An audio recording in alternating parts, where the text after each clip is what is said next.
Mirëdita, sot në videon e radhës do kisha dëshirë që të vi tek juve me një mesazh I cili ka lidhje me situatën e real estate-it në Shqipëri. Shkurt sot duhet flas edhe në lidhje me turizmin, është bën një shqetësim jashtëzakonshëm duke qenë përfaqësues dhe themelues I dhomës biznesit diasporës, duke pas një kontakt shumë të madh në lidhje me turizmin që zhvillohet jashtë Shqipërisë dhe me shumë emigrantë, të cilët 2.2 milion emigrantë që kemi një pjesë e madhe kanë pas dëshirën që të kalojnë në vendin e tyre pushime.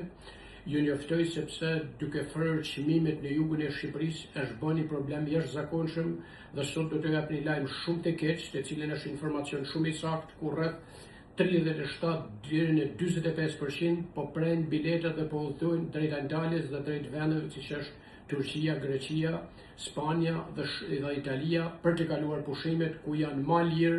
janë më komfort, janë më të garantuara, më pastërti dhe duke patur një shërbim koherence dhe duke patur vërtet një shërbim të cilin turizmi kërkon. Ju lutem, ju baj thirrje të gjithë operatorëve të turizmit aeroplik në Shqipërisë, sidomos pjesës së madhe të jugut që nga Konispoli, pra që është Qera Ksamili, deri që vjen në Vlorë.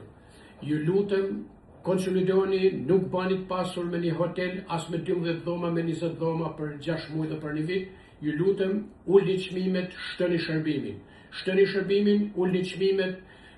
bani konsumerin e kënaqur nëse ju doni biznes. Ju lutem, kjo që unë kam thënë edhe vjet në shumë video u ka ndodhur dhe po vazhdon të ndodhin. Sipas informacioneve,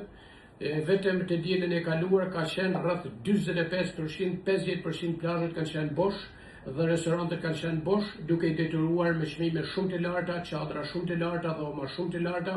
dhe restorant shërbimi shumë I lartë. Në qoftë se juve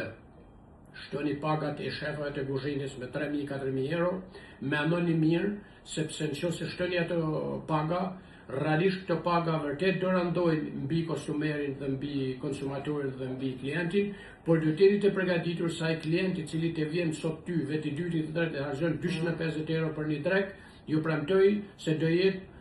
shumë lajm I keq për juve, sepse ky person nuk do të paraqiten më. Ju përshëndes dhe ngelemi në videon e radhës. Ju përshëndes.